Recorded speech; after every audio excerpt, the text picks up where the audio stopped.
Today's lesson is about Social Security and the benefits that spouses are entitled to and ex-spouses, and specifically divorcees. So we're going to talk about the topic of what are you eligible for if you were married to a person in the past and you're now of Social Security age, they're of Social Security age, are you entitled to anything? And the answer to that is yes. So let's talk about that a little bit. So what are the requirements if you want to claim on your ex-spouse? Okay, you need to have married for at least 10 years in the past.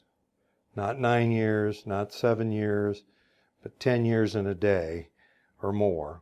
So it needs to be a long marriage. You need to have not remarried before age 60. So if you were married to a person for many years and then you got divorced and you got remarried and that happened before 60, you're not entitled to any claiming against their record. But if you've remained single through age 60, then you've met the second requirement.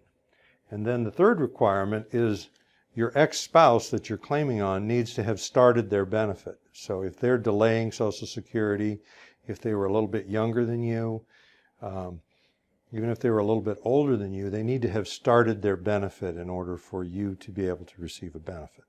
Okay? So now, either that or they need to have passed away. So if you have an ex-spouse that you were married to for 10 years, you didn't remarry before 60, and they're now deceased, even if they didn't start their benefit, you're going to be entitled to a nice benefit. Okay? Now, what I want you to understand is this does not come at their expense. This comes at the government's expense. So if your spouse remarried before 60, your ex-spouse remarried at any age, and then that spouse is entitled to spousal benefits as well. Okay, you can both claim.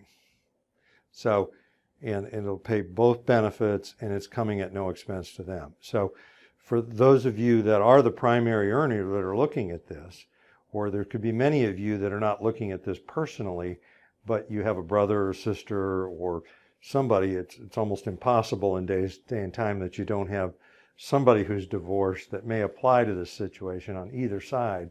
I just want to make it clear that these spousal benefits don't come at the expense of the ex-spouse or the ex-spouse's current spouse. So this comes all at the expense of the government. We have a story in my book about a deceased dude. One of them was his widow, or is his widow when he passed away, but the other two are ex-spouses that met these requirements. All three of them are collecting the same Social Security check on this guy.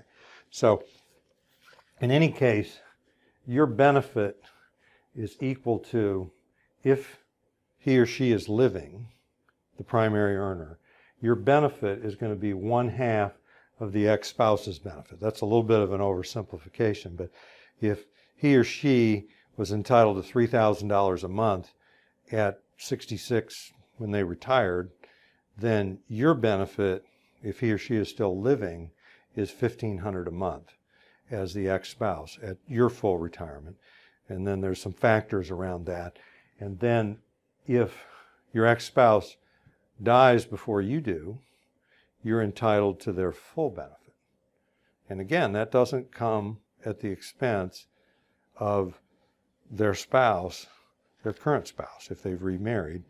This comes at the expense of the government. So this is all based on the fact that you were married to them for 10 years, and then you were their spouse, and you're getting the benefit of the Social Security benefit that they earned during their lifetime, and the fact that you didn't remarry. So then you're entitled to these benefits, half the check while they're living, and then the full check, providing it's larger than yours, for the rest of your life. So there's a little bit of double talk in there. I know I'm going over this quickly, but we've gotten as many as 8,000 hits a day on a previous blog that we'd written about spousal benefits. And the questions had come in about this divorce situation. Every situation's different, and we do a lot of consulting in this area. And ultimately, it's going to be the Social Security Administration and getting on the phone with them and having a meeting and discussing, you got to bring the marriage certificate, all that sort of stuff. But as financial planners, we're CFPs. When people are in this situation, or many times we get referred to people, sometimes by the ex-spouse, because they share kids, and we want to get people the most benefit that they can in their retirement planning. So I've written a couple of books on these subjects. Social Security is one of the major topics in retirement planning. I'm Hans Scheil, and I thank you for listening.